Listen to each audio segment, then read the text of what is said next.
મહાત્મા ગાંધી અને સરદાર સાહેબની આ પવિત્ર ભૂમિ ઉપર ભારતીય જનતા પાર્ટીની સરકાર કામ કરે છે, પરંતુ આપણી સમજને સ્વસ્થ કરીએ. અહીંયા આગળ બાબુઓની સરકાર છે અને બાબુઓનું જ રાજ ચાલે છે. હું ખૂબ વિચારી અને સમજદારીપૂર્વક બોલું છું. અત્યાર સુધી ગુજરાતના કાયદાઓ એવા હતા કે કોઈ પણ પોલીસ સ્ટેશનના તાબામાંથી 15,000નો દેશી દારૂ અને 25,000નો વિદેશી દારૂ પકડાય તો એ પોલીસ સ્ટેશન જવાબદાર, એનો અધિકારી જવાબદાર, એના ઉપર કાયદાકીય ખાતાકીય તપાસ થતી હતી, એના ઉપર બંધનો પણ હતા.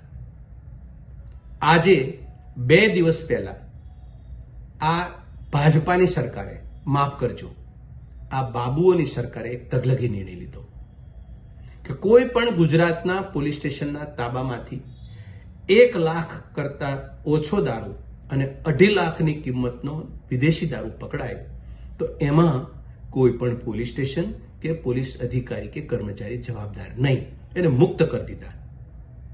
આનો મતલબ કે ગુજરાતના બાબુઓની સરકારના બાબુઓએ ગુજરાતના 8 ધોરણ પાસ ગુજરાતના ગૃહમંત્રીને તમાચો મારી લીધો, છેતરી નાખ્યો અને ગુજરાતની જનતાની સામે લઠ્ઠા કાંડ જેવી પ્રવૃત્તિઓના રીતસરનું બાબુએ નિમંત્રણ આપી દીધું.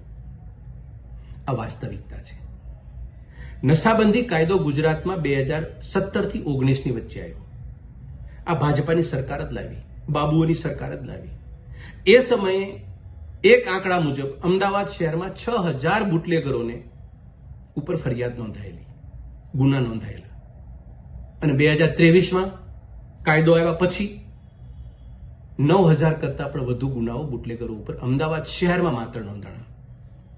સામાન્ય સવાલ છે કે ગુજરાતની ભાજપા સરકારે, માફ કરજો, બાબુઓની સરકારે આ નશાબંધીનો કાયદો બનાવ્યા પછી બુટલેગર સશક્ત બન્યા કે સરકાર સશક્ત બની કે જનતાની સુખાકારી સશક્ત બની?